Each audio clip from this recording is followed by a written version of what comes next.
যারা ধর্মকে ব্যবহার করে সাধারণ মানুষের কাছে ভোট চাচ্ছে, তারা রীতিমতো ধর্মকে ব্যবহার করে তারা মিথ্যাচার করছে। তারা ধর্মপ্রাণ মুসলমানদের সাথে প্রতারণা করছে। যেই জান্নাতের দেওয়ার মালিক হচ্ছে একমাত্র আল্লাহ, সেই জান্নাত দেওয়ার ক্ষমতা কোনো বান্দার, কোনো মার্কার নাই। যারা নির্বাচনের আগেই ধর্মপ্রাণ মুসলমানদের সাথে এবং বাংলাদেশি মানুষদের সাথে, সাধারণ ভোটারদের সাথে মিথ্যাচার প্রতারণার আশ্রয় নিচ্ছে, তারা নির্বাচিত হলে ভবিষ্যৎ কোন দিকে যাবে সেটা বলার অপেক্ষা রাখে না। সেটা আপনারা বুঝে নিয়েন। এবং আমরা বিশ্বাস করি বাংলাদেশ জাতীয়তাবাদী দল বিএনপি এদেশের ইসলামী মূল্যবোধকে ধারণ করে আমরা রাজনীতি করি, বাট আমরা ইসলামকে কখনো রাজনীতির স্বার্থে ব্যবহার করি না।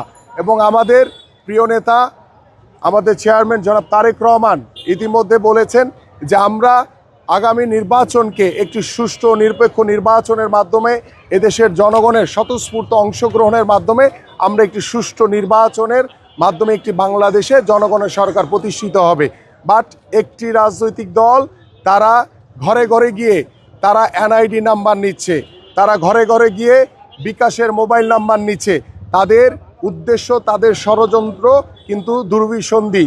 এবং এ বিষয়ে আমি আপনাদের মাধ্যমে সাধারণ যারা ভোটার রয়েছে তাদেরকে আহ্বান করব, যেই আপনার বাসায় যাক না কেন, আপনি এনআইডি নাম্বার এবং আপনার মোবাইলের নাম্বার কারোর সাথে শেয়ার করবেন না। কারণ আপনার এই এনআইডি নাম্বার এবং এই মোবাইল নাম্বার নিয়ে তারা একটি দল, তারা ষড়যন্ত্র করছে, তারা জাল ভোটের একটি ষড়যন্ত্রের পায়তারা করছে।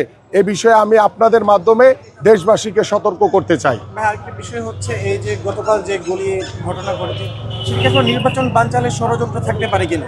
আমরা এখনো প্রতিটি মুহূর্তে দু একটি রাজনৈতিক দলের যে উদ্দেশ্য, যে নির্বাচনকে কিভাবে বানচাল করা যায়, কিভাবে দেশি বিদেশি ষড়যন্ত্রের মাধ্যমে দেশি বিদেশি যারা প্রভুত্ব স্বীকার করেছে তারা এখনো ষড়যন্ত্র করে যাচ্ছে যে কিভাবে নির্বাচনকে বানচাল করা যায়, কিভাবে নির্বাচনকে পিছিয়ে দেওয়া যায়। বাট আমি দৃঢ়ভাবে বিশ্বাস করি এবং আমার বাংলাদেশ জাতীয়তাবাদী দল বিএনপি দৃঢ়ভাবে বিশ্বাস করে, জনগণ আমাদের সাথে রয়েছে।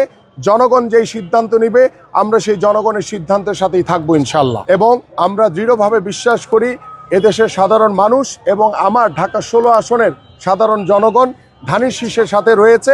ইনশাল্লাহ আগামী 12ই ফেব্রুয়ারি ব্যালটের মাধ্যমে ইনশাল্লাহ জনগণের রায় নিয়ে আমরা নির্বাচিত হব এবং আমরা একটি জনগণের সরকার গঠন করব ইনশাল্লাহ।